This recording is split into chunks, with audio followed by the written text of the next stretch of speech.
रावण के बारे में हर कोई जानता है। वह राक्षस वंश का था और उसके द्वारा की गई गलतियों के कारण हर साल दशहरे के दिन रावण दहन भी किया जाता है। वैसे क्या आपको मालूम है कि महान विद्वान और पंडित होने के साथ साथ रावण भगवान शिव का परम भक्त भी था। एक बार की बात है, रावण ने सोचा कि क्यों ना अपने आराध्य शिव जी को प्रसन्न किया जाए। यह विचार कर वह तपस्या में लीन हो गया। बहुत समय तक तपस्या करने के बाद भी शिव जी प्रसन्न नहीं हुए तो रावण ने अपना सिर काटकर शिव जी को अर्पण कर दिया। इसके बाद उसका सिर फिर से जुड़ गया। इसके बाद उसने फिर से अपना सिर काट दिया, लेकिन उसका सिर फिर से जुड़ गया। इस तरह एक एक करके उसने 10 बार अपना सिर काटा और हर बार उसका सिर जुड़ जाता। रावण की इस तपस्या को देखकर शिवजी प्रसन्न हो गए और उन्होंने वरदान के साथ ही उसे 10 सर भी दे दिए। इस तरह रावण का नाम दशानंद पड़ा।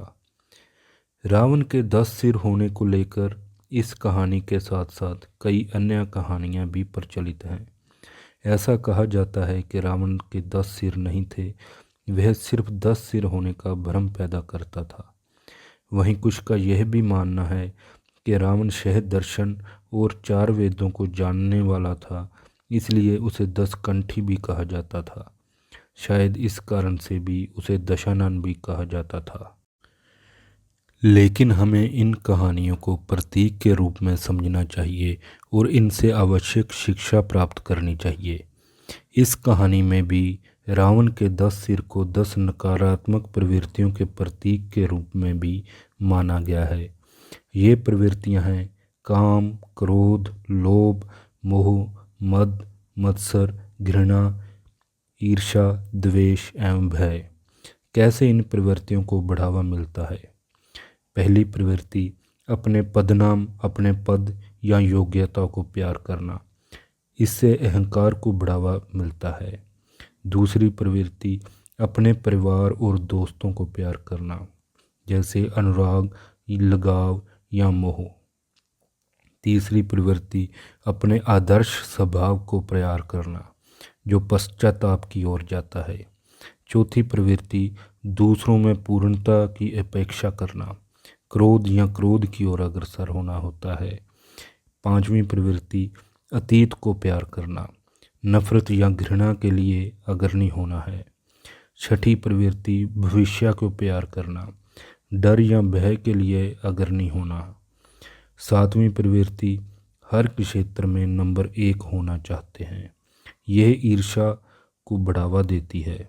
आठवीं प्रवृत्ति, प्यार करने वाली चीज़ें जो लालच या लोभ को जगाती हैं। नौवीं प्रवृत्ति, विपरीत लिंग के प्रति आकर्षित होना, वासना है। अंतिम और 10वीं प्रवृत्ति, प्रसिद्धि, पैसा और बच्चों को प्यार, जिससे असंवेदनशीलता भी आती है। ये सभी नकारात्मक भावनाएं या फिर प्रेम के विकृत रूप हैं। देखा जाए तो हर क्रिया, हर भावना प्यार का ही एक रूप है। रावण भी इन नकारात्मक भावनाओं से ग्रस्त था और इसी कारण ज्ञान व श्री संपन्न होने के बावजूद उनका विनाश हो गया। अंत में यह कहना गलत नहीं होगा कि रावण के 10 सिर यह दर्शाते हैं कि अगर आपके पास ज़रूरत से कहीं अधिक है तो इसका कोई उद्देश्य नहीं है, अर्थात ये सब इच्छाएं विनाश की ओर ले जाती हैं। रामायण और भगवान राम की लगातार कथा सुनने और विचारने के लिए हमारे चैनल को लाइक और सब्सक्राइब करें।